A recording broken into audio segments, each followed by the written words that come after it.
अच्छा, last time हमने cost of good sold statement, simple cost of good sold statement को हमने देखा था आपके साथ।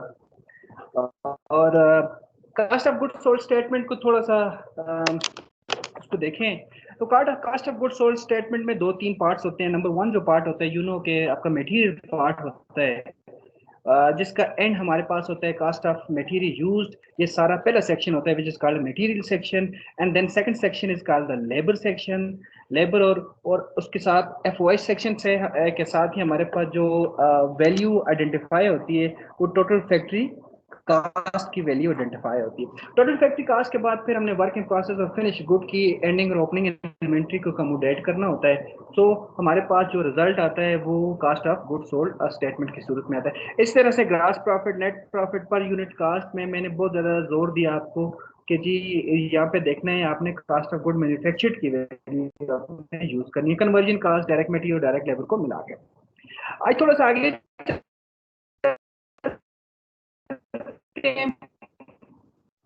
बेसिक प्रोफार्मा ही है बेटा, कि ये प्रोफार्मा अगर आपके माइंड में होगा तो आपके आपके आपको सारी वैल्यू दी जाएंगी। लेकिन कास्ट ऑफ गुड सोल्ड के अंदर इस तरह के क्वेश्चंस भी आते हैं कि जिसमें आपके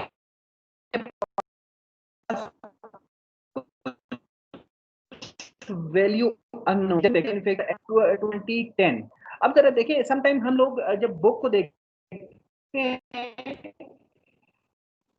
तो हम सपोज, हालांकि ऐसे होता नहीं है, इसमें देखें, इसमें जो फर्स्ट वैल्यू रिपोर्ट की गई है वो एंडिंग वैल्यू रिपोर्ट की गई कंफ्यूज करने के लिए, और उसके बाद आपको बिगिनिंग या ओपनिंग वैल्यू गिवन की गई है। अब इसके डेटा को देखते हैं तो फिनिश गुड आपके पास है, लेकिन फिनिश गुड की एंडिंग इन्वेंट्री तो अवेलेबल है, लेकिन इसकी ओपनिंग इन्वेंट्री जो है वो अननोन है। इसको फाइंड करेंगे। उसके बाद वर्क इन प्रोसेस की विनो के दो किस्म की इन्वेंट्रीज होती है। वर्क इन प्रोसेस की हमारे एंडिंग इन्वेंट्री नहीं है, ओपनिंग गिवन है। और लास्ट में हमारे पास third form of inventory which is a direct material या रॉ मटेरियल इन्वेंट्री, उसकी ओपनिंग भी हमारे पास गिवन है और क्लोजिंग भी गिवन है। ओके, फिर हम देखते हैं और हमारे पास क्या चीज गिवन है, कास्ट ऑफ गुड मैन्युफैक्चर्ड हमें गिवन है। नार्मल सर्कमस्टांसेस में देखें तो कास्ट ऑफ गुड मैन्युफैक्चर्ड हमारे पास गिवन नहीं होता, हमने उसको आइडेंटिफाई करना होता है। अब और देखें, दो यूजुअल वैल्यूज और भी हमारे पास गिवन है। फैक्ट्री ओवरहेड हमारे पास गिवन होता है, कास्ट ऑफ गुड सोल्ड भी हमें गिवन है। इसका मतलब है ये वैल्यूज भी हमारे पास अनयूजुअल वैल्यू है। ये बेसिकली दी इसीलिए की गई है कि कुछ चूंकि हमारे पास कुछ वैल्यूज अननोन है, उन अननोन को फाइंड आउट करने के लिए ये वैल्यूज हमें दी गई हैं। अच्छा, अब जरा देखें, टोटल मैन्युफैक्चरिंग कास्ट भी हमें दी गई है, और डायरेक्ट मटेरियल यूज्ड भी हमें दिया गया है। और इसके साथ साथ देखें during the year 50,000 unit work completed का भी हमारे पास ऑप्शन है। अब थोड़ा सा हम देखें कि यार हमारे पास पहले मटेरियल सेक्शन को सोचते हैं, फर्स्ट मटेरियल सेक्शन को बनाने का सोचते हैं। तो देखो, पहले मटेरियल सेक्शन के अंदर हमारे पास क्या होना चाहिए, ओपनिंग इन्वेंट्री होनी चाहिए, यस गिवन है। क्लोजिंग इन्वेंट्री होनी चाहिए, यस गिवन है। और तीसरी चीज हमारे पास होती है परचेजेस, और उसके साथ डायरेक्ट एक्सपेंसेस। सम टाइम, ये मोस्ट ऑफ द टाइम ये भी होता है कि डायरेक्ट एक्सपेंसेस को ऑलरेडी परचेज में प्लस किया होता है, या अगर एक्स्ट्रा दिए होते तो उसको भी हम प्लस कर देते हैं। तो देख लें, जरा गौर से देखें तो यार इसमें हमारे पास परचेज भी नहीं है, परचेज की वैल्यू नहीं है। ये देखें, नहीं है, नहीं है, नहीं है। हाँ देखो, परचेज की वैल्यू तो नहीं दी हुई, लेकिन परचेज की वैल्यू को फाइंड आउट करने के लिए हमें एक अनयूजुअल वैल्यू दी गई है जो नागम सर्कमस्टांसेस के अंदर क्वेश्चन में नहीं दी जाती। उसमें देखें, ये number one, direct material use. Okay, हमने क्या करना है, हमने ऐसे करना है, opening inventory as it is, opening inventory को ओपनिंग इन्वेंट्री की जगह पे रिपोर्ट कर देना है। ये आपके पास opening inventory is the 90,000 and closing inventory is the 95,000। अब देख लें, 90,000 के एज इट इज हमने यहाँ पे रिपोर्ट कर दिया। परचेजेस की जगह हमने उसी तरह से ब्लैंक छोड़ दी, हमारे पास वैल्यू नहीं है। अगर वैल्यू नहीं है तो मटेरियल अवेलेबल फॉर यूज जो है, या मटेरियल वो भी हमारे पास डेफिनेटली नहीं आएगा, इसलिए कि ओपनिंग को और फिर परचेजेस को जब प्लस करते थे तो ये वैल्यू हमारे पास आती थी। उसके साथ देखें, लेकिन क्लोजिंग स्टॉक हमारे पास अवेलेबल है, और unusual value which is the direct material used जो नार्गन सर्कमस्टांसेस में हम खुद फाइंड आउट करते हैं, ये ऑलरेडी हमारे पास यहाँ पे उसने गिवन की हुई है 193,000। स्टूडेंट्स, मैंने आपको कि जब आप इस तरह की जब कोई आपके पास सीक्वेंस हो, जैसे ये भी दिस इज अ सीक्वेंस या दिस इज अ स्टेटमेंट, जहाँ पे स्टेटमेंट हो, अगर उसको एक प्रॉपर आप स्टेप बाय स्टेप परफॉर्म करेंगे तो फिर तो ठीक है, लेकिन जब अगर उसमें कोई चीज अननोन होगी, कुछ वैल्यू अननोन होगी, तो फिर हमारे पास तरीका ये होता है कि हम रिवर्स ऑर्डर में फाइंड आउट करते हैं। मीन नीचे से ऊपर की तरफ हम इस पे जाएंगे, लेकिन जब हम रिवर्स ऑर्डर में जाएंगे तो यू नो कि इसके जो साइन है वो आपके अपोजिट हो जाएंगे। अब देखें, मैं यहाँ पे आ गया हूँ, मेरे पास ये वैल्यूज मिल गई है, इसका मतलब है इससे ऊपर मैंने ये दो वैल्यूज को आइडेंटिफाई करनी है। तो चले स्टार्ट करते हैं। कैलकुलेटर लिया अपना, सबसे पहले मैंने लिखा 193,000, 193,000, बल्कि काम करते हैं कैलकुलेटर वाला यूज करते हैं। 193,000 और उसमें देखें कि 95,000 चूंकि क्या हो रहा है, माइनस हो रहा है ना, लेकिन हम चूंकि नीचे से ऊपर की तरफ जा रहे हैं, अननोन फाइंड आउट कर रहे हैं, इसलिए इसको हम प्लस करेंगे, प्लस 95,000। ओके, ये हमारे पास जो आंसर आ गया 288,000, ये इधर की वैल्यू आई है। मटेरियल अवेलेबल फॉर यूज कितना आया था हमारे पास? 288,000, 288,000। ओके, यहाँ तक तो आ गया, लेकिन अभी तक स्टिल हमने परचेज फाइंड आउट नहीं किया। परचेज फाइंड आउट करने के लिए थोड़ा सा और ऊपर जाएंगे। ऊपर देखें, ये जो ओपनिंग स्टॉक था ये नॉर्मल सर्कमस्टांसेस के अंदर तो प्लस हो रहा है, लेकिन चूंकि हमने रिवर्स ऑर्डर में जाना है तो इसको माइनस कर दें, माइनस 90,000, 90 उसके बाद 30, तो ये आ गया 198,000। इस तरह से हमने 198,000, 198,000। अब इसको अगर हम इसको ये तो हमने रिवर्स फाइंड करके, और देखें जब भी कोई चीज हमने, चूंकि वो हमारे पास गिवन नहीं थे, हमने खुद फाइंड किया है, तो यहाँ पे हमने वर्ड लिखा है कैलकुलेटेड, कि जी ये हमने खुद फिगर आउट किया है, ये आपको गिवन नहीं था। अब मैं ऐसा करना चाह रहा हूँ कि मैं इस सीक्वेंस को दोबारा, पूरे सीक्वेंस को प्रॉपर तरीके से चेक करना चाह रहा हूँ कि यार ये जो मैंने अननोन फाइंड आउट किया है, इसकी वैल्यू राइट फाइंड की है या इसकी हो सकता है कि इसकी वैल्यू रॉन्ग फाइंड की हो। तो प्रॉपर मैं इसको प्लस करता हूँ जैसे नॉर्मल किया जाता है। स्टार्ट विद द 90,000, 90,000 प्लस 198,000, ये दोनों इज इक्वल टू 288,000 आ गया। इसके बाद ये माइनस हो रहा है हमारे पास, माइनस 95,000, तो हमारे पास 193,000 की वैल्यू आ गई। इसका मतलब ये है कि जो वैल्यू हमने रिवर्स ऑर्डर में ऊपर जाके फाइंड आउट की है, उसको प्रॉपरली हमने जब ऐड किए तो हमारा आंसर वो ठीक आ गया। अब एक चीज तो ये थी, पहला सेगमेंट मटेरियल कंप्लीट हो गया। मटेरियल के बाद हमारा दूसरा होता है, आप सबको याद है कि उसके बाद हम प्राइम कास्ट कैलकुलेट करते हैं, तो डायरेक्ट लेबर होता है, और डायरेक्ट लेबर के बाद हम प्राइम कास्ट की वैल्यू आती है। ढूंढते हैं डायरेक्ट लेबर किधर है। डायरेक्ट लेबर भी अननोन है इस वैल्यू के अंदर, देख। ओके, और ये हमें दिया हुआ है जी बस, बाकी कुछ नहीं है हमारे पास। हमारे पास परचेज भी नहीं है, हमारे पास परचेज नहीं थी, वो हमने फाइंड आउट कर दी है। ओके, अब हमारे पास लेबर भी फाइंड आउट करना है, लेकिन लेबर फाइंड आउट करने के लिए ये सोचना है कि कौन सा पॉइंट है जहाँ पे हम रुके हैं और ऊपर की तरफ आके हम लेबर फाइंड करें। तो देखें हमारे पास करीब तरीन कौन सा ये वाला है, टोटल मैन्युफैक्चरिंग कास्ट या टोटल फैक्ट्री कास्ट जिसको हम बोलते हैं, इससे हम फाइंड आउट कर लेंगे। उसी तरह से वैल्यूज को लिखना शुरू कर दें। डायरेक्टली लेबर के आगे मैंने कुछ नहीं लिखा, ब्लैंक छोड़ा है, और फिर इनको प्लस करते हैं, ऑटोमेटिकली हमारे पास प्राइम कास्ट की वैल्यू आती है। एक ही वैल्यू हमारे पास गिवन थी, विच इज अ फैक्ट्री ओवरहेड की कास्ट हमारे पास ऑलरेडी गिवन थी 167,000। ये हमने 167,000 यहाँ पे लिखा है, और उसके बाद हमें जो वैल्यू दी गई है, ये वाली वैल्यू दी गई है, जिससे हम फाइंड आउट करेंगे टोटल मैन्युफैक्चरिंग कास्ट या टोटल फैक्ट्री कास्ट। ये हमें 584,000 की वैल्यू गिवन है, तो चले हम यहाँ पे लिखते हैं 5, यहाँ तक आके हम रुक जाते हैं 584,000। अगेन सेम प्रोसेस हम रिपीट करेंगे, और ये दो वैल्यू जो हमारे पास अननोन है, इनको भी फाइंड आउट करने की कोशिश करते हैं। तो लिखते हैं यहाँ से total factory cost, the value of total factory cost is 584,000।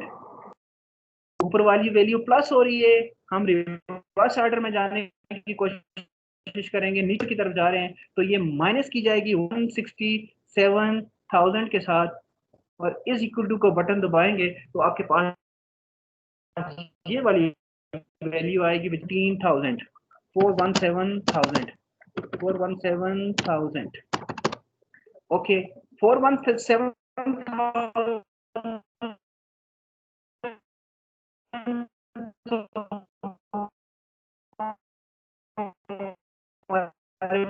पास आ गया, इसके साथ सिंपल कोई भी नहीं है, तो दिस मीन्स ये प्लस वैल्यू है, तो इससे हमारे पास आ गया यहाँ पे हमारे पास डायरेक्ट लेबर कास्ट आ गया 224,000, 224,000 डायरेक्ट लेबर कास्ट। इस तरह से बेटा हमने दो को फाइंड आउट किया है, एक हमने इस चीज को फाइंड आउट किया है जो हमारे पास अननोन था, इसको हमने फाइंड आउट कर दिया, मैं रेड शो करता हूँ इसको, और फिर इसको हमने ये दो वैल्यूज को हमने फाइंड आउट किया। इसके साथ कुछ एसोसिएटेड वैल्यू भी फाइंड आउट हुई हैं, जैसे कि इसमें हमारे पास मटेरियल अवेलेबल फॉर यूज की वैल्यू हमने आइडेंटिफाई कर दी है ऑटोमेटिकली हमारे पास, और इसी तरह से हमारे पास यहाँ पे प्राइम कास्ट की वैल्यू भी आइडेंटिफाई हुई है। लेकिन हमारा जो बेसिक हमारा जो फोकस था या जो हम करना चाह रहे थे वो ये दो वैल्यू फाइंड आउट करना चाह रहे थे। अब इसके बाद बड़ा सिंपल होता है, जब भी आपको पता है कि टोटल फैक्ट्री कास्ट की वैल्यू आपके पास आ जाती है, तो फिर आपके पास सिर्फ दो एरियाज आपके पास बच जाते हैं, जिसमें number one work in process होता है और दूसरा फिनिश गुड होता है। अब वर्क इन प्रोसेस को स्टार्ट करते हैं। हमें पता था कि वर्क इन प्रोसेस और फिनिश गुड के अंदर एक एलिमेंट अवेलेबल नहीं है। वर्क इन प्रोसेस में देखें तो इसमें एंडिंग नहीं है, लेकिन ओपनिंग आपको गिवन है, तो हम इसमें लिखेंगे, इसके बाद ओपनिंग वर्क इन प्रोसेस 70,000 लिखेंगे, ऊपर वाली वैल्यू जो टोटल फैक्ट्री कास्ट उसको प्लस करेंगे 624,000 आ जाएगी, और हमने यहाँ पे एक जो क्लोजिंग वर्क इन प्रोसेस लिखा और उसके पास हमारे पास वैल्यू नहीं है, लेकिन हमारे पास एक करीब तरीन वैल्यू कौन सी है, कास्ट ऑफ गुड मैन्युफैक्चर्ड की वैल्यू हमारे पास अवेलेबल है, जो करीब तरीन है, विच इज 555। तो हमने यहाँ पे 574,000 को रिपोर्ट किया यहाँ पे, और यहाँ पे रुक के अब रुक के अब सिर्फ हमें एक ही वैल्यू फाइंड करनी है, तो हमारे लिए बहुत आसान है तरीका। हम ये करेंगे, कैलकुलेटर को ऑन करेंगे, 574,000 विच is a bottom figure, last figure, उसके बाद देख लें ये पूर्व वाला फिगर है, इसको क्योंकि ये प्लस हो रहा है तो रिवर्स ऑर्डर में इसको माइनस करते हैं, 654,000, तो we get a value of ₹80,000, और साथ देख रहे हैं माइनस शो हो रहा है, यस माइनस क्यों शो हो रहा है, माइनस इसलिए शो हो रहा है कि basically it is the closing inventory हमेशा माइनस होती है, इधर वो रॉ मटेरियल की हो, वर्क इन प्रोसेस की हो, या क्लोज या वो फिनिश गुड की हो, वो आपकी 80,000 का वैल्यू आ गया। इसी तरह से एक वैल्यू लास्ट वैल्यू हम अभी फाइंड आउट करेंगे, विच is a finish good opening inventory, उसको फाइंड आउट करेंगे, लेकिन उसके लिए देख लें हमारे पास सारी कास्ट ऑफ गुड सोल्ड की बिल्कुल लास्ट वैल्यू अवेलेबल है। हम पूरे फॉर्मेट में आखिर में जाके फिर ऊपर की तरफ आएंगे, ऑटोमेटिकली इसको फाइंड आउट हम आसानी से कर लेंगे। अब देखिए हम यहाँ तक पहुंचे थे, जहाँ तक हमारे पास कास्ट ऑफ गुड मैन्युफैक्चर तक हम पहुंचे थे, उसके बाद मैंने लिखा वर्क इन प्रोसेस, और यहाँ पे वैल्यू कैलकुलेटेड, इसको भी मैं रेड करता हूँ ताकि आपको नजर आए कि जी हमने फाइंड आउट किया है। और साथ ही याद रखिएगा ये यहाँ पे कुछ डिफरेंट बुक्स में डिफरेंट लिखा जाता है, कुछ कैलकुलेटेड लिखा जाता है, समटाइम फोरकास्टेड लिखा जाता है, समटाइम एस्टिमेटेड लिखा जाता है, लेकिन because this value is not a true और एक्चुअल वैल्यू, सो इसके साथ कुछ ना कुछ आपने लिखना जरूर है। वी सजेस्ट कि ये हमने या फिगर आउट भी लिखा जाता है कि हमने इस वैल्यू को फाइंड आउट किया है। अब हमें चाहिए ओपनिंग फिनिश गुड की इन्वेंट्री चाहिए, तो वो मैंने ब्लैंक छोड़ दिया, cost of good to be sold या cost of available for sales भी लिखा जाता है इस तरह से, उसको मैंने ब्लैंक छोड़ दिया। फिनिश गुड की 95,000 की मेरे पास क्लोजिंग इन्वेंट्री अवेलेबल थी, फिनिश गुड में हमारे पास क्लोजिंग अवेलेबल थी, ओपनिंग जो थी वो आपके पास अननोन थी, लिहाजा मैंने यहाँ पे लिखा क्लोजिंग स्टॉक, और उसके साथ साथ जो आपको एक वैल्यू अनयूजुअल वैल्यू दी गई है जिससे आपने अननोन वैल्यू को फाइंड आउट करनी है, वो बिल्कुल बॉटम लाइन और आखिरी हमारी value which is the cost of good sold. Cost of good sold की वैल्यू मैंने यहाँ पे रिपोर्ट की, विच इज 589,000, मैंने बिल्कुल आखिर में रिपोर्ट की, कैलकुलेटर ओपन किया और यहाँ पे लिखा 589,000। अब देखें ये वैल्यू माइनस हो रही है, तो रिवर्स ऑर्डर है, प्लस करेंगे 95,000, तो इससे वैल्यू आएगी 684,000, ये ऊपर लिख लेंगे इधर 684,000, फॉर्मेट के मसले 684,000 ओके। अब 684,000 आ गए तो स्टिल हमें जो चाहिए वैल्यू वो ओपनिंग फिनिश गुड की वैल्यू चाहिए, लिहाजा इसको हम यहाँ से इसमें से ये ऊपर थोड़ा सा और ऊपर की तरफ जाएंगे। ये वैल्यू हमारे पास ऑलरेडी अवेलेबल है, ये वैल्यू आ गई और ये अवेलेबल है। अब हमें ये वैल्यू फाइंड आउट करनी है, लिहाजा इस वैल्यू में से जो बॉटम वैल्यू होती है उसमें से टॉप वैल्यू को उसके जो साइन है उसके रिवर्स देखना होगा। हमें पता है, मैं बार बार कह रहा हूँ, लिहाजा ये आपकी चूंकि प्लस साइन है इसको माइनस कर दें, -574,000। ये आगे हमारे पास लास्ट वैल्यू हमारे पास आ गई है जी 110,000, 110 और 7,000। लिहाजा अब आप इसको अगर आप करना चाहें तो आप इसको एक दफ़ा से ज़रूर चेक भी कर सकते हैं इधर ऊपर से नीचे की तरफ, जैसा इससे पहले हमने भी चेक किया था, हमने डायरेक्ट मटेरियल यूज तक चेक किया था। आप इसको कैलकुलेटर से बिल्कुल सारी वैल्यू को एक प्रॉपर स्टाइल से चेक कर सकते हैं ऊपर से नीचे की तरफ, तो आप देखेंगे कि ये बिल्कुल सारा सीक्वेंस आपको ठीक नजर आएगा। तो सिंपल मैं बिल्कुल इस आखिर में एक छोटी सी बात करना चाहता हूँ कि cost of good sold statement में इसी तरह के बेटा क्वेश्चन आएंगे ज्यादा से ज्यादा, ठीक है। या तो चले ये तो एक हमने कंप्लीट क्वेश्चन किया है, मोस्ट ऑफ द टाइम मैंने देखा है डिफरेंट बुक्स के अंदर कि आपको पार्शियल क्वेश्चन भी दिए जाते हैं। जैसे अगर आपसे सिर्फ ये पूछा जाए कि आप जो लास्ट सेगमेंट है उसको बनाएं, उसके लिए आपको वैल्यूज दिए जाएंगे। हो सकता है कि आपको ये जो मिडिल सेगमेंट भी मांगा जा सकता है कि आपको टोटल फैक्ट्री कास्ट से ऑनवर्ड दिया जाए और आपसे वैल्यू को आइडेंटिफाई किया जाए कि जी you have to calculate the cost आपको दी जाए। लेकिन चीज क्या है, सीक्वेंस अपने माइंड में रखना है, ठीक है। और अगर आपको चीजें दी जाएं एज इट इज उसको इंक्लूड करें, और अगर कोई चीज अननोन हो उसमें सीक्वेंस के अंदर हाँ ये सारी चीजों को होना जरूरी है। देखो एक चीज याद रखो, यहाँ पे जो डायरेक्ट एक्सपेंसेस हैं जिसको हम परचेज के साथ प्लस करते हैं वो नहीं भी हो सकते, उसके बगैर गुजारा चल सकता है। उसके बगैर गुजारा का मतलब ये होता है कि वो ऑलरेडी आपकी परचेज में प्लस किए हुए हैं, ये सपोज कर दिया जाता है। लेकिन उसके अलावा जितने भी एलिमेंट्स हैं जिसमें आपके पास परचेज है, आपके पास लेबर है, आपके पास फैक्ट्री ओवरहेड है, आपके पास वर्क इन प्रोसेस की 2 इन्वेंट्री है, फिनिश गुड की 2 इन्वेंट्री है, और आपके पास ओपनिंग इन्वेंट्री की 2 ओपनिंग इन्वेंट्री, क्लोजिंग इन्वेंट्री है, रॉ मटेरियल की 2 टाइप्स हैं। ये सारी चीजें आपके पास होनी जरूरी है। अगर नहीं है तो आप इसको फाइंड आउट कर सकते हैं इसी तरह। फिर उसके बाद हमने पर यूनिट कास्ट को भी कैलकुलेट किया और इसके आखिर में फिर हमने कन्वर्जन कास्ट को भी कैलकुलेट किया। तो ये लास्ट टाइम हमने हमारा कुछ थोड़ी सी चीज रहेगी थी। Any question?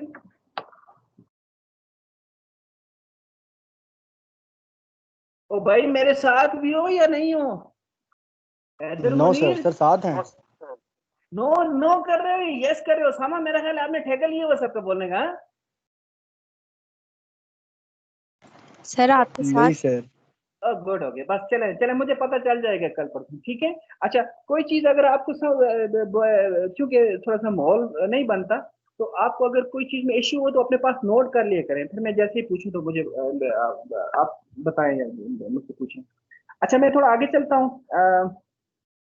आज दूसरा जो मैंने चीज देखनी है वो बेसिकली फाइनेंशियल स्टेटमेंट्स को हमने देखना है। फाइनेंशियल स्टेटमेंट्स ये दोनों चीजें बेटा, cost of good sold statement और फाइनेंशियल स्टेटमेंट्स का आपस में एक लिंक है। और मैं आपको एक बात बताऊं, आप ऐसे समझें कि फाइनेंस स्पेशलाइजेशन तो दूर की बात मैं कह रहा हूं,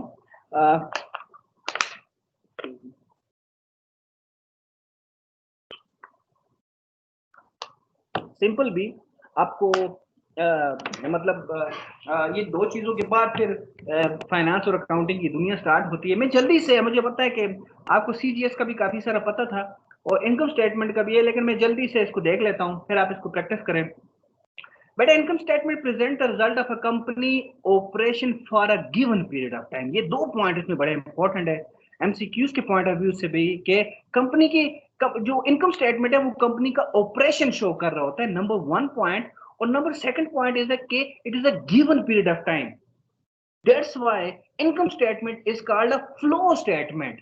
मतलब मैं सादे लफ्जों में बात करूं तो अगर आप पूरे साल की इनकम स्टेटमेंट बना रहे हैं, 1 जनवरी से लेकर एक 31 दिसंबर तक इनकम स्टेटमेंट बना रहे हैं, तो याद रखिएगा income statement for whole period, हम इसको बोलते हैं कि दिस इज पूरे टाइम पीरियड के लिए उसके बाद अकाउंटेंट बनाते हैं इसको अकॉर्डिंग टू द गैप बनाया जाता है। इनकम स्टेटमेंट में दो चीजें यूज होती हैं। नंबर वन यूज होते हैं रेवेन्यू अर्न। आपको पता है ना कि हम जो आपका यूज कर रहे हैं accrual basis of accounting use कर रहे हैं, जिसके अंदर हमने एक्चुअल रेवेन्यू को नहीं देखना होता जो आपको मिले, बल्कि हमने अर्न रेवेन्यू को देखना होता है।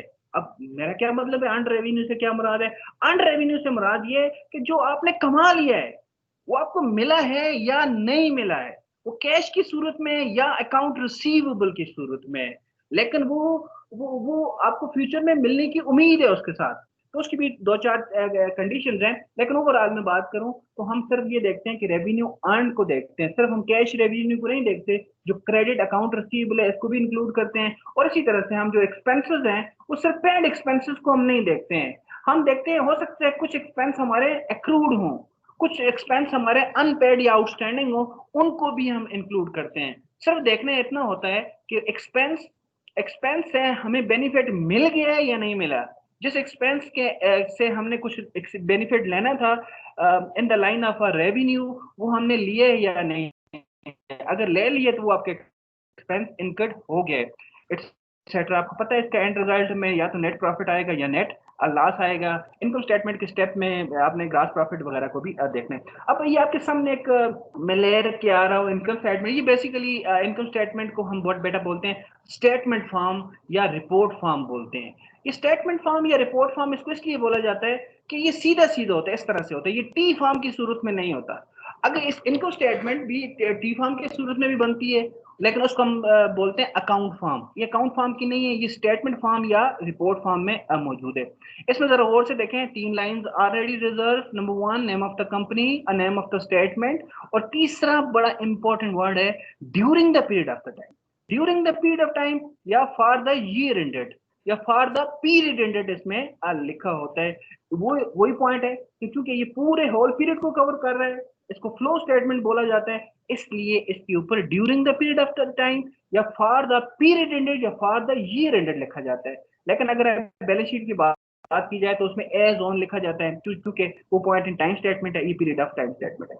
अब इसमें देखें स्टार्ट विद द सेल्स, और वी अज्यूम के सेल एज सम कॉन्ट्रा अकाउंट्स, तो उन कॉन्ट्रा अकाउंट्स को हमने ऑलरेडी माइनस करके हम नेट सेल्स पे जाना चाह रहे हैं। मैक्सिमम 3 किस्म के कॉन्ट्रा अकाउंट्स आपके पास अवेलेबल हो सकते हैं, जिसको सेल में से माइनस करने के बाद कि हमारे पास नेट सेल्स आती है। उसमें से रिटर्न हो सकता है, डिस्काउंट ऑन सेल हो सकता है, या अलाउंस ऑन सेल हो सकता है। इसमें जरा देखिएगा, सिर्फ डिस्काउंट और अलाउंस के वर्ड को नहीं देखना, discount and allowance on purchase भी होता है, discount and allowance on sales भी होता है। सो इसमें से हमने discount and allowance on sales को माइनस करेंगे तो आपके पास नेट सेल की वैल्यू आ जाएगी। ओके, और नेट सेल के बाद हमें पता है कि हमने चूंकि ग्रॉस प्रॉफिट की तरफ जाना है, ग्रॉस प्रॉफिट की तरफ जाने से पहले हमारे पास cost of goods sold statement होगा। नॉर्मली आपके पास cost of goods sold statement भी नहीं होता है, this is a separate statement जो अभी हमने बनाई है। तो फिर हमें ये करना होता है कि सेपरेटली, और सम टाइम में कुछ बुक्स में देखा है तो इसी इनकम स्टेटमेंट के अंदर ही एक एक्स्ट्रा कॉलम, यहाँ पे एक्स्ट्रा तीसरा कॉलम लगा के वहां पे इनकम जो cost of goods sold statement है उसको बना लिया जाता है। उसके लिए अगर 2 कॉलम चाहिए तो इन 2 कॉलम और या 1 कॉलम जितना भी जिससे जैसे जैसे जरूरत पड़ता है वो यूज कर दिए जाते हैं। लेकिन मेरी सजेशन ये है कि उससे फिर बहुत ज्यादा मिक्स हो जाती हैं चीजें। मेरी सजेशन ये है कि आपके पास डाटा अवेलेबल होगा, आप ऐसे करें, पहले सेपरेट अपना cost of goods sold statement बना लें, और फिर cost of goods sold statement का जो बिल्कुल बॉटम लाइन होगा उसको उठा के आपने यहाँ पे लिखना है, और जैसे यहाँ पे लिखेंगे तो ऑटोमेटिकली आपके पास ग्रॉस प्रॉफिट आ जाएगा या ग्रॉस लॉस आ जाएगा। उसके बाद नेक्स्ट स्टेप हमारा होता है जिसे हम बोलते हैं ऑपरेटिंग एक्सपेंसेस। ऑपरेटिंग एक्सपेंसेस के अंदर भी एक 2 टाइप्स है। कमर्शियल एक्सपेंसेस की बात की जा रही है। कमर्शियल एक्सपेंसेस आपको पता है वो एक्सपेंसेस जो प्रोडक्ट को बनने के बाद कमर्शियलाइजेशन के लिए यूज किया जाता है। मीन प्रोडक्ट तो कंप्लीट हो गया, अब आपने उसको कस्टमर के हाथ तक पहुंचाना है, तो फिर मार्केट के जो भी चीजें जिसमें सेलिंग एक्सपेंस आपका यूज होता है, एडमिन एक्सपेंस आपका यूज होता है, या कोई और इसके साथ साथ जो भी एक्सपेंसेस हैं उसको यहाँ पे आप लिखेंगे तो आपके पास आ जाएगा ऑपरेटिंग प्रॉफिट। अब देख लें, there are three layers. The first layer of profit is called the gross profit. Gross profit is simply net sales minus CGS. लेकिन operating profit mean gross profit minus commercial expenses या gross profit minus operating expense भी आप इनको बोल सकते हैं। Operating profit को gross profit में से ऑपरेटिंग एक्सपेंसेस को माइनस करेंगे तो आपके पास ऑपरेटिंग प्रॉफिट आ जाएगा। ओके, अब ऑपरेटिंग प्रॉफिट के बाद आपने बहुत सी चीजें देखी होगी, ये तो स्टेटमेंट आपने पहले भी देखी होगी ऑलरेडी। इसके बाद हमारे पास अदर इनकम या अदर एक्सपेंसेस है। जरूरी नहीं है कि अदर एक्सपेंसेस के साथ या अदर इनकम के साथ अदर का लफ्ज लिखो, सिर्फ हमने अपने क्वेश्चन के अंदर ये देखना है कि हमारे बिजनेस का एक नॉर्मल ऑपरेशन है। अगर उसके नॉर्मल ऑपरेशन में जो रेवेन्यू हो रहा है तो डेफिनेटली वो आपका शेयर रेवेन्यू है, लेकिन उसका एक नॉर्मल जो बिजनेस है उससे हट के भी अगर कोई एक्स्ट्रा वो काम कर रहा है, कहीं पे शेयर इन्वेस्टमेंट कर रहा है, कहीं से कोई एसेट उसको रीजनेबल अगर मिल रहा है वो लेके फिर बेच रहा है, तो उस पे अगर किसी किस्म का कोई एक्सपेंस या रेवेन्यू है उसको हम इस पे इंक्लूड करेंगे, उसको अदर इनकम या अदर एक्सपेंस बोलेंगे, जो भी उसका नाम है उसके साथ हम शो कर देंगे।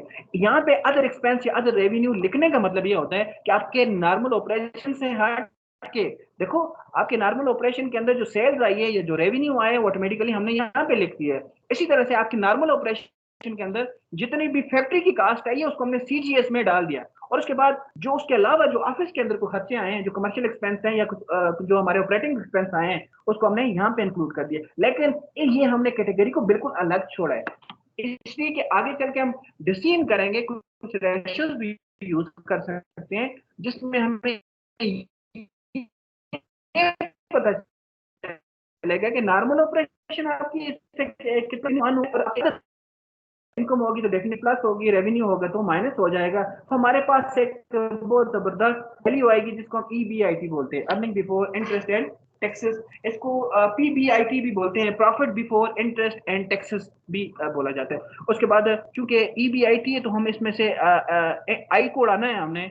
I stand for the interest, इसको आपके इंटरेस्ट चार्जेस है या फाइनेंशियल चार्जेस हैं उसको भी माइनस करें तो वो आई उड़ गया। आई उड़ने के बाद अब हमारे पास टी बच गया, टी को भी उड़ाना है तो T stand for the tax, tax को भी हम माइनस करेंगे तो हमारे पास नेट प्रॉफिट करंट ईयर। जो नेट प्रॉफिट हमारे पास करंट ईयर होता है, क्योंकि कंपनी की बेस हम फोकस कर रहे हैं तो ये दो पार्ट्स में डिवाइड हो सकता है। एक नंबर वन पार्ट इसको होता है डिविडेंड, जो हम ऑलरेडी अपने शेयर होल्डर्स को एज अ प्रॉफिट डिस्ट्रीब्यूट करते हैं, और जो बच जाएगा, लेट्स सपोज अगर कंपनी ने प्रॉफिट अर्न किया 200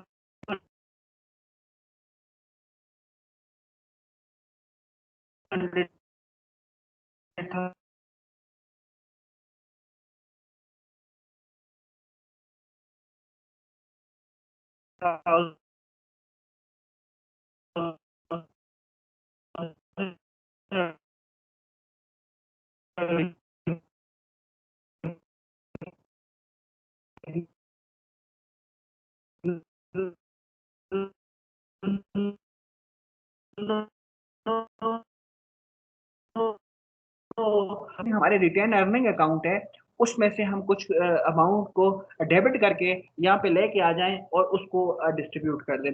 बेसिकली बेटा हम statement of retain earning as a separate statement भी बनाते हैं जिसमें सारी चीजों को हम प्लस माइनस कर रहे हैं। इसको भी हम देखेंगे स्टेटमेंट ऑफ रिटेन अर्निंग को। आगे चले तो next is a most important statement which is called a balance sheet. थोड़ा सा अगर आप इन दोनों इनकम स्टेटमेंट और बैलेंस शीट को आप अपने माइंड में कंपैरिजन के पॉइंट ऑफ व्यू से अपने माइंड में डिफरेंसेस के अपने दोनों में फर्क क्या है उस पॉइंट ऑफ व्यू से बेटा अपने माइंड में रखेंगे तो आपके पास ज्यादा उस पर बोलने की बात आपके पास ज्यादा इंफॉर्मेशन हो सकती है। देखो सबसे पहले ये था कि इनकम स्टेटमेंट क्या थी, मैंने यहाँ पे बताया था कि income statement is the company operations which suggest the company operation, या अगर मैं पूरा लिखूं रिजल्ट ऑफ कंपनी ऑपरेशन अगर लिखें तो ये सबसे ज्यादा बेहतर नजर आएगा कि income statement present the result of company operation, कि जी बिजनेस ने पूरे साल क्या खोया क्या पाया, क्या प्रॉफिट हुआ क्या लॉस हुआ। लेकिन अब इसी के साथ जरा कंपैरिजन करके देखते हैं बैलेंस शीट को, तो बैलेंस शीट नॉट सजेस्ट कि जी क्या खोया क्या पाया, बल्कि it suggest financial conditions, financial condition in the form of assets liability and owners equity. ये हमें फाइनेंशियल कंडीशन बता रहा होता है, it show the financial position और financial condition of the business, कि जी बिजनेस के पास कितनी वर्थ है, बिजनेस के पास कितने एसेट्स हैं और बिजनेस के पास कितने रिसोर्स हैं, और वो रिसोर्स जो बिजनेस के पास हैं उसके कौन कौन से सोर्सेज हैं, वो उसमें लाइबिलिटी में कितना है, और अगर विद इन लाइबिलिटी देखा जाए तो लॉन्ग टर्म लाइबिलिटी कौन सी कितनी है और शॉर्ट टर्म ऑब्लिगेशन कितनी है, और उसके साथ साथ जो ओनर की कंट्रीब्यूशन है इन the form of owner equity आप कह सकते हैं, कंपनी के बिजनेस में स्टॉक होल्डर इक्विटी को बोल सकते हैं, उसकी कितनी इन्वेस्टमेंट है। This show the financial position, वो परफॉर्मेंस शो करती है। आप कह सकते हैं income statement is a performance statement while balance sheet is the financial position statement, और balance sheet is the financial condition statement which suggest the financial position और condition of the business. अब आपको पता है कि इसमें ये तीन चीजें होती हैं, लेकिन दूसरा पॉइंट इंपॉर्टेंट है बेटा, इसमें देखो ये for a given period of time, given period of time से मैंने आपको मुराद ले ली है कि यार अगर ये आपका पीरियड जो है वो तकरीबन अगर साल का है तो ये पूरे साल की है, 365 दिनों के लिए, एक दिन एक मिनट एक घंटे के लिए नहीं है। इसीलिए वर्ड हम बार बार यूज करेंगे कि income statement is a flow statement, flow FLOW, flow statement. लेकिन थोड़ा सा जरा गौर से देखें तो बेटा ये जो है आपका बैलेंस शीट है, balance sheet is not a flow statement. Balance sheet का एक वर्ड है, बिल्कुल प्योर वर्ड है, balance sheet is a stock statement, STOC के स्टॉक, बल्कि स्टॉक को भी छोड़ें, balance sheet is a point in time statement. ये पॉइंट इन टाइम स्टेटमेंट है, मैं इसको अंडरलाइन करता हूं, पॉइंट इन टाइम है, लेकिन income statement is a period of time statement. थोड़ा सा डिफरेंस अपने माइंड में रखना है। पॉइंट इन टाइम, अच्छा पहले मैं बैलेंस शीट की आपको बात बता दूं, आपको फिर समझ आएगी। बेटा बैलेंस शीट सिर्फ एक पॉइंट पे होती है। लेट्स सपोज अगर मैंने आज बैलेंस शीट बनाई है तो आज 2 अक्टूबर है, तो सुनो ये 2 अक्टूबर के लिए हो। बहुत से बिजनेसेस ऐसे भी होते हैं जिसके अंदर बैलेंस शीट का टाइम लिखा जाता है। बैलेंस शीट अगर 1 o'clock बनी है, 1 PM बनी है, तो वो सिर्फ 1 PM के लिए होगी, 2 PM के लिए अलग होगी। क्यों होगी, इसमें बहुत सी बातें, लेकिन मैं आपको एक चीज बताता हूँ, because it is a financial position. Financial position एक एक मिनट के बाद चेंज हो सकती है, उसकी बहुत से रीजन है, लेकिन एक रीजन तो बड़ा काबिल जिक्र रीजन है, विच इज द डेप्रिसिएशन। हो सकता है कि आपका बिजनेस है जिसके अंदर मशीनें चल रही हैं, हो सकता है 1 घंटे के बाद उसकी डेप्रिसिएशन हो रही है, तो पिछले घंटे में उसकी वर्थ, उसकी वैल्यू डिफरेंट होगी 1 बजे, लेकिन 3 बजे 4 बजे उसकी वर्थ डिफरेंट हो सकती है। दैट्स वाई इसको हमने बैलेंस शीट। अब 2-3 पॉइंट आपके माइंड में आ गए, एक वो आगे परफॉर्मेंस है, ये वाली फाइनेंशियल पोजीशन है, वो वाले इनकम स्टेटमेंट जो है वो पीरियड ऑफ टाइम है, ये पॉइंट इन टाइम एटसेट्रा। इनको बैलेंस शीट का आपको पता है, इसका भी हमने इसी तरह शो किया। देखिए इसमें यहाँ लिखो एज ऑन, उसमें फॉर ये रेंडर लिखा हुआ था, इसमें एज ऑन लिखा हुआ है, आगे जो भी आपने डेट थी वो डाल दी। 3 चीजें इसमें भी इंपॉर्टेंट होती हैं, ऊपर आपका कंपनी नेम होता है, नेम ऑफ द स्टेटमेंट होता है, और उसके साथ साथ तीसरी लाइन जो शो कर रही होती है ये कौन सी स्टेटमेंट है, ये फ्लो स्टेटमेंट है या स्टॉक स्टेटमेंट है। बैलेंस शीट में सबसे पहले एसेट्स होते हैं, और यू नो के एसेट में से सबसे पहली टाइप होती है करंट एसेट, और करंट एसेट को मैंने यहाँ पे शो किया हुआ है, आपको नजर भी आ रहा होगा, लिक्विडिटी ऑर्डर में शो किया गया है। लिक्विडिटी ऑर्डर आपको पता है कैश के जो आइटम जितना भी कैश के करीब होगा वो उतना लिक्विड होगा। Number 1 is the cash equivalents. आपको पता है कैश इक्विवेलेंट्स, कैश या कैश इक्विवेलेंट्स क्या होते हैं, अब जरा देख लें, मैंने तो इन तीनों को शो कर दिए, स्टेट में से शो कर दिए, लेकिन practically speaking, theoretical even speaking के कैश एंड कैश इक्वल के अंदर ये तीनों चीजें आ जाती हैं। कैश एंड, ये पहली लाइन जो लिखी हुई है इसमें ये 2 चीज भी ऑटोमेटिकली आ जाती है, लेकिन चले हमने अलग सजेस्ट किया है ताकि आपको आइटम आपको नजर आए। कैश एंड कैश इक्वल के अंदर कौन कौन सी चीजें होती हैं, उसमें सबसे पहले कैश होता है, जो हार्ड कैश, जो मनी कैश आपके ड्रॉर में पड़ा हुआ है, उसके साथ साथ आपके पास कुछ चेक्स पड़े हुए हैं जो बाउंस नहीं है, जो जिनके है, उसके साथ आपके पास काइन जो हैं वो आपकी कैश है, उसके साथ कैश एट बैंक आपके पास जो करंट अकाउंट के अंदर जो कैश बैंक में पड़ी हुई है, उसको मैंने यहाँ पे लिखा हुआ है, वो भी कैश एंड कैश इक्विवेलेंट्स है। और साथ साथ आपकी जो शॉर्ट टर्म इन्वेस्टमेंट है in the form of a marketable security which is an investment in another company in the form of a bond, share, debentures, वो सारे ये तीनों मिला के इनको कैश एंड कैश इक्वल्स बोलते हैं। उसके बाद नोट रिसीवेबल ज्यादा लिक्विड होता है as compare to the account receivable, फिर इन्वेंट्री होता है, फिर अदर करंट एसेट्स हैं, कोई और भी आपके साथ हो सकते हैं, और आखिर में प्रीपेड एक्सपेंसेस है। प्रीपेड में प्रीपेड इंश्योरेंस है या प्रीपेड किसी चीज के साथ लगेगा, उसको हम देखते हैं। ये सारे करंट एसेट्स हैं। सेकंड क्लास आपको पता है जो जो जो जो एसेट्स हमारे विद इन 1 ईयर कैश में कन्वर्ट हो जाएंगे। सिंपल डेफिनेशन करंट की आपको तो याद है कि current mean with in 1 year, अगर कैश अगर हमारे assets with in 1 year cash में कन्वर्ट हो जाएं उनको करंट एसेट बोला जाता है, और अगर बियॉन्ड 1 ईयर वो कैश में कन्वर्जन हो सके उनकी तो उसको लॉन्ग टर्म बोला जाता है। इसमें एडवांस टू एम्प्लॉयज हैं, यस। बॉन्ड्स इन्वेस्टमेंट है। आपने देखो बॉन्ड्स आप परचेज भी कर सकते हैं, बॉन्ड अपने आप सेल भी कर सकते हैं। अगर बॉन्ड आप अपने बॉन्ड सेल कर रहे हैं तो दैट इज अ लायबिलिटी। अगर आप किसी दूसरे बिजनेस के उससे बॉन्ड लेके उस पर इन्वेस्टमेंट करें that that will be your asset. इसी तरह से इंटेंजिबल एसेट आपको नजर आ रहा है, गुडविल, कॉपीराइट, फ्रेंचाइज वगैरह वगैरह। तो ये सारे मिला के हमारे पास लॉन्ग टर्म एसेट्स के हमने प्लस किया तो हमारे पास ये लॉन्ग टर्म आ गया, और आखिर में हमारे पास है जी फिक्स एसेट। सर आपकी स्क्रीन एक जगह रुकी हुई है।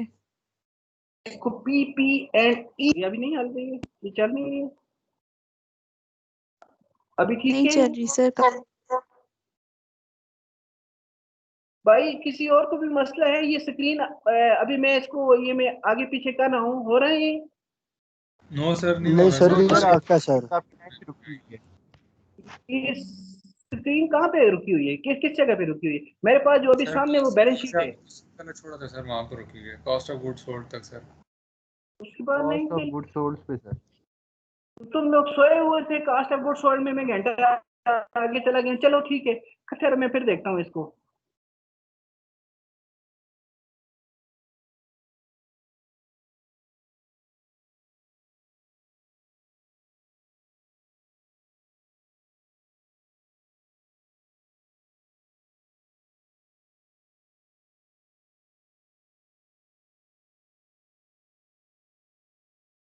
अभी आ रहा है बैलेंस शीट?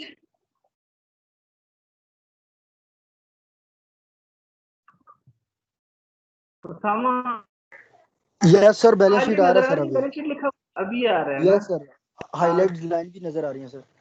चले वो जो आपने कहानियां सुनी है ना तो वो यही थी, ठीक है। ये पिछले जो 20 मिनट में लगा रहा हूँ। ये इनकम स्टेटमेंट होगी बेटा, आपने देख लिया। ये बैलेंस शीट भी पता नहीं आपको समझ आई है कि नहीं, ये चले मैं समझा गया हूँ। उसके बाद ये देख लें आखिरी जो हमारा बैलेंस शीट के अंदर जो पार्ट होता है एसेट साइड में, जो थर्ड उसकी ग्रुप है उसको हम फिक्स एसेट बोलते हैं। नॉर्मली इसको PPE ग्रुप ही बोला जाता है, प्रॉपर्टी प्लांट एंड इक्विपमेंट बोला जाता है। इसमें देख लें जितने भी आपके पास एसेट्स हैं जो प्रॉपर्टी प्लांट या इक्विपमेंट के अंदर आते हैं उसको हम लेते हैं नॉर्मली फिक्स एसेट्स होते हैं। ये फिक्स एसेट हमने लिखे उसकी एक्यूमुलेटेड डेप्रिसिएशन को माइनस करके नेट फिक्स एसेट जो है उसको हम रिपोर्ट करते रहेंगे। इसी तरह मशीनरी है, उसी तरह उसकी एक्यूमुलेटेड डेप्रिसिएशन भी अवेलेबल है। इस तरह बिल्डिंग है, एक्यूमुलेटेड डेप्रिसिएशन है, जो भी हमारे पास है वो हम लिखेंगे। उसके बाद ये सारा हमारे टोटल एसेट्स बन जाएंगे, और total equal to total equities. इसमें हम फिर दूसरी साइड पे चले जाते हैं। नॉर्मली जब हम टी फॉर्म बना रहे होते हैं उसमें लेफ्ट हैंड साइड या राइट हैंड साइड की कॉम्बिनेशन होती है, लेकिन चूंकि यहाँ पे लेफ्ट एंड राइट की कॉम्बिनेशन तो नहीं है, इसमें तो स्टेटमेंट फॉर्म है या रिपोर्ट फॉर्म के अंदर हम बना रहे हैं। तो इसी के नीचे हम यहाँ पे लाइबिलिटी स्टार्ट कर देंगे, और लाइबिलिटी की सबसे पहली कैटेगरी आपको पता है करंट लाइबिलिटी के अंदर जरा देखें, इसमें नोट पेएबल, अकाउंट पे एक्सपेंस, आउटस्टैंडिंग वगैरह जितने भी हैं ये करंट लाइबिलिटीज हैं। करंट लाइबिलिटी से मतलब आपको पता है ऐसी लाइबिलिटी, ऐसी ऑब्लिगेशन विच हैव टू पे विद इन 1 ईयर, जिसको आपने विद इन 1 ईयर आपने पे ऑफ करना है, तो वो हमारे पास करंट लाइबिलिटीज होती हैं। और उसके बाद long term liabilities beyond 1 year payment होती है, डिवेंचर है, मॉर्गेज है। और आखिरी पार्ट हमारे पास आपको पता है ओनर इक्विटी का होता है। अब ये मैंने वर्ड ओनर इक्विटी लिखे हैं, इसकी जगह ज्यादा बेहतर है आप शेयर होल्डर ऑफ इक्विटी लिखें, इसलिए कि शेयर होल्डर्स इक्विटी, इसलिए कि ओनर इक्विटी का वर्ड स्पेसिफिक हमारे पास सोल प्रोप्राइटरशिप जो पार्टनरशिप से आता है, लेकिन जब भी हम कंपनी को डील कर रहे होते हैं तो हम यहाँ पे शेयर होल्डर इक्विटी लिखते हैं। उसमें देखें आपको पता है कि there are two type of shares, one is the preferred shares और दूसरे second is the card common या ऑर्डिनरी शेयर्स। और उसके बाद रिटेन अर्निंग इसमें हमारे पास होगा, ये अगला पिछला रिटेन अर्निंग, ये रिटेन अर्निंग का बैलेंस यहाँ पे हमारे पास मौजूद होगा। आपने ये देखना है कि प्रीवियस कितना रिटेन अर्निंग था और जो करंट रिटेन अर्निंग है उसके साथ क्या हुआ है। माइनस किया या प्लस किया तो आपने जो दोनों का बैलेंस है वो वहाँ पे यहाँ पे लेके आना है। और उसके साथ साथ अगर कोई आपने रिजर्व आपके पास मौजूद था, जनरल रिजर्व आपके साथ था, कोई फ्लोटिंग रिजर्व है या कोई अदर रिजर्व आपने मेंटेन किए हुए which is also part of a share holder equity, वो भी आपके पास यहाँ पे रिपोर्ट होना चाहिए। और सिंपली टोटल एसेट तो टोटल इक्विटीज के अब बराबर होने चाहिए।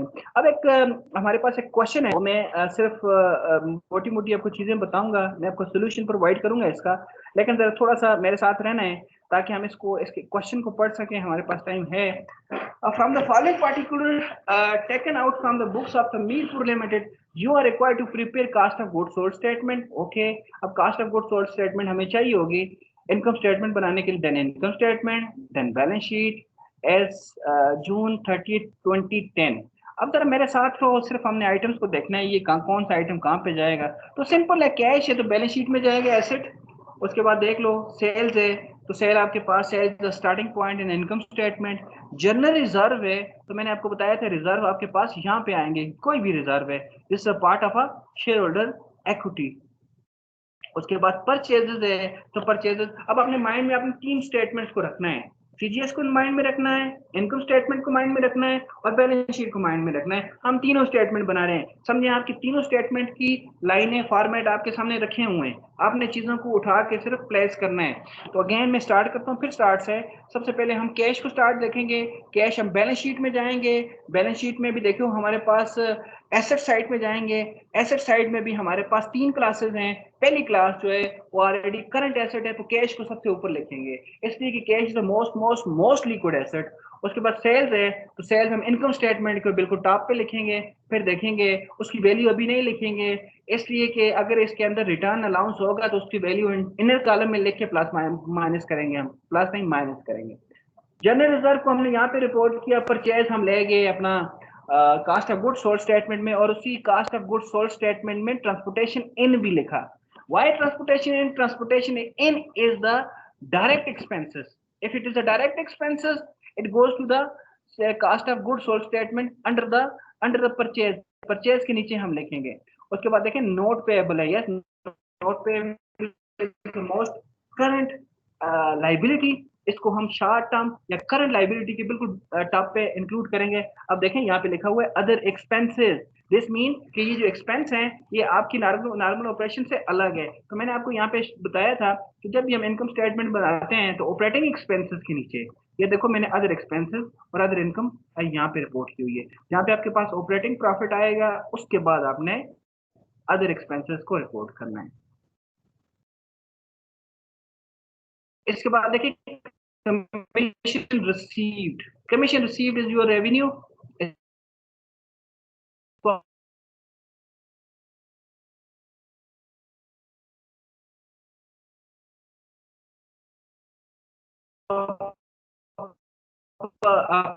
इनकम स्टेटमेंट में रिपोर्ट करना है और उसके बाद रिपोर्ट किया जाएगा। सैलरी पेएबल है, this is your current liability.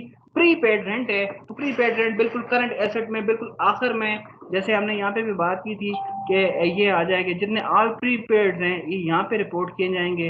ये बैलेंस शीट है, बैलेंस शीट के अंदर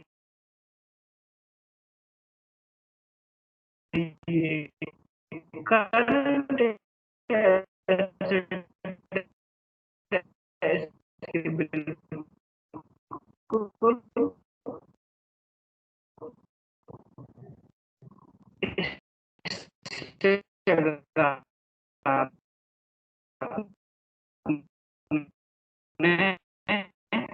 इसको रिपोर्ट करना है। उसमें दो चीजें होती हैं, इसमें एक हमारे पास ट्रायल बैलेंस होता है और उसके साथ साथ हमारे पास कुछ एडजस्टमेंट्स भी होती हैं। एटलीस्ट कम से कम एडजस्टमेंट जो हमें चाहिए होती है वो क्लोजिंग इन्वेंट्री की एडजस्टमेंट चाहिए होती है।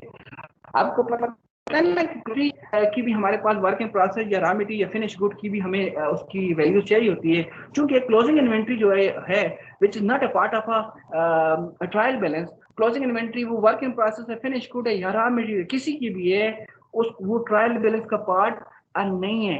इसलिए कि ट्रायल बैलेंस का पार्ट नहीं है कि ट्रायल बैलेंस के वो सारे पार्ट हैं जिनका प्रोसेस ट्रायल बैलेंस तक चलता है, लेकिन क्लोजिंग इन्वेंट्री को इस तरह से फाइंड आउट हैं। क्लोजिंग इन्वेंट्री को हम ऐसे फाइंड आउट करते हैं, simply speaking as a layman speaking, कि जब हम अपनी फैक्ट्री में काम कर रहे होते हैं, जो मटेरियल यूज हो जाता है, ओके, जो यूज हो रहा था उसको हम बुक्स ऑफ अकाउंट में तो लिखते हैं, लेकिन जो क्लोजिंग इन्वेंट्री है वो आखिर में हम उसको किसी न किसी तरह, जिसको इंशाल्लाह हम डिस्कस जरूर करेंगे इन्वेंट्री के अंदर, हम उसको डिटेल से देखेंगे। दो मेथड हमारे पास वहाँ पे यूज होते हैं, परपेचुअल और फिजिकल इन्वेंट्री मेथड। तो सिंपल लफ्जों में आज के लिए मैं बताऊं तो उसको सिर्फ काउंट कर दिया जाता है, लिहाजा वो आपका उसको किसी जर्नल में उसके किसी तरह लेजर अकाउंट्स नहीं बनते हैं और किसी तरह उसको ट्रायल बैलेंस नहीं बनते। हाँ, उसकी रिपोर्टिंग होती है डिफरेंट, जिसको हम इन्वेंट्री में डिटेल से देखेंगे, लेकिन उसको हम ट्रायल बैलेंस के अंदर नहीं ला सकते। दैट्स वाई उसको हमने एंड पे रिपोर्ट करना है, लेकिन ये वैल्यू हमें जरूर चाहिए होती है। आपने देखे होंगे इससे पहले भी कि और भी बहुत सारे एडजस्टमेंट्स आपके पास होती हैं, लेकिन कम से कम ये है। अच्छा, मैं बात क्या करना चाह रहा था, मैं बात ये करना चाह रहा था कि आपको ये पॉइंट तो बिल्कुल याद है ना कि जो भी आइटम हमारे पास ट्रायल बैलेंस में होगा उसकी वन टाइम रिपोर्टिंग की जाएगी, और जो आइटम हमारे पास एडजस्टमेंट में होगा उसकी टू टाइम रिपोर्टिंग की जाएगी। उसकी दलील ये है कि ऑलरेडी जो ट्रायल बैलेंस के अंदर आइटम मौजूद होते हैं उनकी जनरल एंट्री पास की कर दी जाती है, फिर वो लेजर में आते हैं, फिर ऑटोमेटिकली ट्रायल बैलेंस में आते हैं, तो उसके दोनों एस्पेक्ट रिकॉर्ड कर दिए जाते हैं, लिहाजा उसमें कोई इशू नहीं है, उसकी वन टाइम रिपोर्टिंग है। लेकिन जो एडजस्टमेंट का केस है, जैसे मैंने आपको बताया कि जो इन्वेंट्री हमारे पास फैक्ट्री में बच गई है उसकी अभी हमने एंट्री नहीं की है, तो लिहाजा जब एंट्री की जाएगी उसके डेफिनेटली एंट्री का तो डुअल एस्पेक्ट है, सिंगल एंट्री सिस्टम तो है ही नहीं है, हर चीज का डेबिट का क्रेडिट होगा और क्रेडिट का डेबिट होगा। तो इसीलिए जो हमारी एडजस्टमेंट्स होंगी, किसी भी जगह आपके पास एडजस्टमेंट्स आएंगी तो उसको याद रखिएगा, डबल टाइम आप रिपोर्ट करेंगे तब जाके आपकी बैलेंस शीट के दोनों साइड्स बराबर होंगे, अदरवाइज आपका एक साइड जो है वो कम होगा।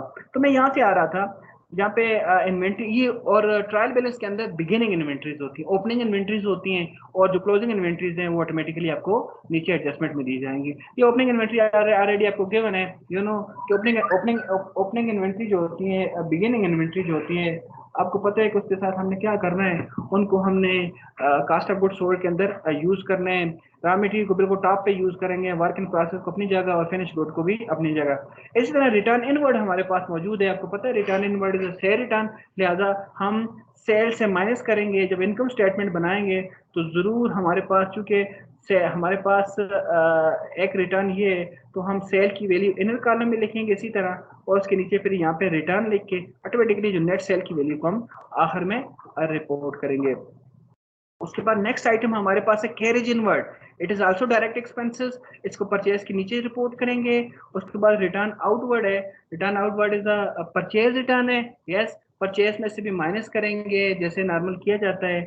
ट्रांसपोर्टेशन आउटवर्ड है, हाँ ये ट्रांसपोर्टेशन आउटवर्ड ये डायरेक्ट एक्सपेंस है, आप जरा इसको समझें। अब देखो ट्रांसपोर्टेशन इनवर्ड तो सारे आपके डायरेक्ट एक्सपेंस है, और ट्रांसपोर्टेशन आउटवर्ड, पहले मैं आपको ये बताऊं कि ट्रांसपोर्टेशन आउटवर्ड है क्या, फिर आपको समझ आ जाएगा कि ये इसको किस क्लास में हमने शामिल करना है। बेटा फिनिश गुड बन गई है, रेडी हो गई है, पैकिंग भी हो गई है, अब आपने एबटाबाद में बनाई है वो, अब आपका तो कस्टमर सारा कराची में बैठा हुआ है, आपने क्या करना है, यहाँ से ट्रक पे लोड करवाना है। एक चीज को बनने के बाद तैयार होने के बाद से लेकर कस्टमर के हाथ तक जाने तक जितने खर्चे होते हैं उनको वो सारे हमारे पास बेसिकली ऑपरेटिंग एक्सपेंसेस में आते हैं, लिहाजा इसको हमने कहाँ पे लिखना है, इसको हम इनकम स्टेटमेंट में ये जो ऑपरेटिंग एक्सपेंसेस है इसके अंदर इसको हमने रिपोर्ट करना है, यहाँ पे लिखेंगे हम जितने भी एक्सपेंस है। ये चूंकि कमर्शियल एक्सपेंसेस है, कमर्शियल एक्सपेंसेस से भी मुराद ये है कि चीज तैयार हो गई है, अब उसको कमर्शलाइज करना है, उसको कस्टमर तक पहुंचाना है, उसमें जो भी एक्सपेंस होंगे, तो लिहाजा ये ट्रांसपोर्टेशन आउटवर्ड भी यही एक्सपेंस है। Transportation inward definitely raw material को पहुंचाने के लिए ट्रांसपोर्टेशन यूज की जाती है, और आउटवर्ड जो होता है वो हम फिनिश गुड जो हमारा रेडी हो जाता है उसको मार्केट में, लिहाजा इट इज ऑपरेटिंग एक्सपेंसेस। इसी तरह से फाइनेंशियल चार्जेस आपको पता है, EBIT के बाद हमें फाइनेंशियल चार्जेस को माइनस करेंगे। Advertising expenses also operating expense, इसको ऑपरेटिंग एक्सपेंस में इंक्लूड करेंगे। डायरेक्ट लेबर CGS में जाएगा, CGS में जाएगा। मार्केटेबल सिक्योरिटीज हमें पता है करंट एसेट के दूसरे तीसरे नंबर पे आएगा। Mortgage loan long term liability है, लैंड हमारे पास फिक्स एसेट है, PPE property plant and equipment जो हमारी क्लास है उसके अंदर आएगा। डिबेंचर लाइबिलिटी है, आपको पता है लाइबिलिटी है इसीलिए ये क्रेडिट साइड पे रिपोर्ट की हुई है। बिल्डिंग देख लें, एसेट है। प्रॉपर्टी प्लांट इक्विपमेंट में आएगा, इक्विपमेंट है, और फिर शेयर्स है हमारे पास। ये बिल्कुल आखिरी क्लास जो है हमारे पास शेयर होल्डर इक्विटी या जो स्टॉक होल्डर इक्विटी की क्लास के अंदर आएगा। प्रेफर्ड स्टॉक ऊपर लिखे जाते हैं, प्रेफर्ड स्टॉक आपको और ऑर्डिनरी स्टॉक नीचे लिखे जाते हैं। प्रेफर्ड स्टॉक आपको पता है कि उनको प्रेफरेंस होती है, उनको देखा जाए तो ऑर्डिनरी शेयर्स और प्रेफरेंस शेयर में और भी डिफरेंसेस हैं, लेकिन बुनियादी डिफरेंस ये है कि ऑर्डिनरी शेयर्स वालों को डिविडेंड मिलता है जो फ्लेक्सिबल होता है लेकिन प्रेफर्ड स्टॉक वालों को फिक्स डिविडेंड मिलता है। हालांकि मैं ज़ाती तौर पे बुक्स में तो फिक्स डिविडेंड का नाम लिखा हुआ है, लेकिन मैं फिक्स को डिविडेंड नहीं मानता हूँ। Fixed will be the interest और डिविडेंड हमेशा जो प्रॉफिट है वो फ्लेक्सिबल होता है, लेकिन यहाँ पे लिखा जाता है प्रेफर्ड स्टॉक वालों को फिक्स डिविडेंड मिलता है और जो ऑर्डिनरी शेयर्स वालों को डिविडेंड मिलता है। इन अदर वर्ड मेरे ख्याल से प्रेफर्ड शेयर होल्डर जो हैं वो आपके क्रेडिटर्स होते हैं। देखो फिक्स डिविडेंड नाम रखने से तो बात नहीं होता ना। इसी तरह से बैंक वालों को भी हम फिक्स इंटरेस्ट देते हैं, जिससे हम जहाँ से हमने लोन लिया होता है, ये भी एक तरह से हमारे क्रेडिटर्स होते हैं। उसके बाद बैंक को जरा देखें कि उसका आपके पास जो वैल्यू है वो डेबिट रिपोर्ट है या क्रेडिट है। समटाइम इसकी क्रेडिट रिपोर्टिंग भी होती है, तो सजेस्ट कि it is a bank overdraft है, बैंक से लोन लिया हुआ है, लेकिन यहाँ पे बैंक का लोन हमारा एसेट है, इसको भी करंट एसेट में शो करेंगे। कॉर्पोरेट टैक्सेस हम ईबीटी के बाद शो करेंगे टी को आने के लिए, और उसके बाद जी अदर लाइबिलिटीज को लाइबिलिटीज में शो करेंगे। बॉन्ड्स आउटस्टैंडिंग इसको भी लॉन्ग टर्म लाइबिलिटी में शो करेंगे। बैंक लोन को भी लॉन्ग टर्म लाइबिलिटी में। Loan to employees the asset account और एम्प्लॉय ये देखें एम्प्लॉय पेंशन फंड, इसको जरा गौर से देखिएगा, इसमें काफ़ी सारा काम है, इंशाल्लाह करेंगे भी। एम्प्लॉय पेंशन फंड याद रखें इट्स अ बिजनेस लाइबिलिटी, ठीक है, इसको as a long term liability show कर दें। एसेट्स है, इसको लॉन्ग टर्म एसेट शो कर दें। एडमिनिस्ट्रेटिव सैलरी है, चूंकि एडमिनिस्ट्रेशन की सैलरी है तो ये हमारे पास ऑपरेटिंग एक्सपेंस है, इसको ऑपरेटिंग एक्सपेंस में लेके जाएं। अकाउंट पेएबल हमारे पास करंट लाइबिलिटी है, और इसी तरह से देखो रिटेन्ड अर्निंग। अब जरा समझना है ये बेसिकली चूंकि हमारे पास ट्रायल बैलेंस पिछले साल का है, पिछले महीने का चल रहा है, तो देखो एक और चीज होगी। आज हम जो इनकम स्टेटमेंट बनाएंगे, इनकम स्टेटमेंट भी जरा लेके आओ, नेट सेल से लेकर ईबीआईटी नीचे तक जाएंगे, नेट प्रॉफिट आएगा। नेट प्रॉफिट के बाद फिर हम ये वाला डिविडेंड जो मेंशन किया हुआ है 3500 उससे माइनस करेंगे, और जो वैल्यू बच जाएगी, जैसा मैंने यहाँ पे सॉल्व किया हुआ है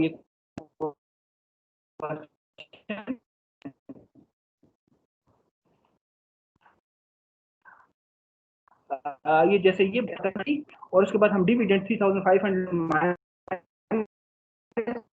करते हैं और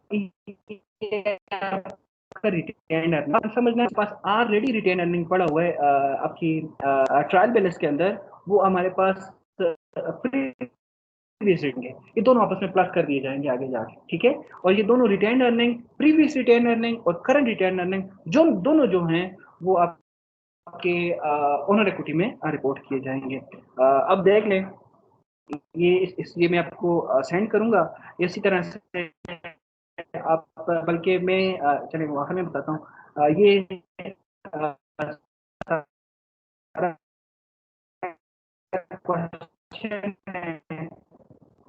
जो हमने बात की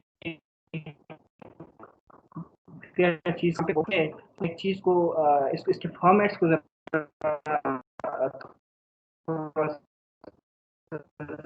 सर आपकी आवाज कट रही है। ताकि आपको अभी आवाज आ रही है? आपकी आवाज नहीं आ रही सर। नहीं आ रही सर, बहुत ज्यादा कट रही है। चले 2 मिनट इंतजार करें, इंशाल्लाह आ जाएगी आवाज। हालांकि काम की बात तो मैंने अभी करनी थी, आवाज चलेगी है।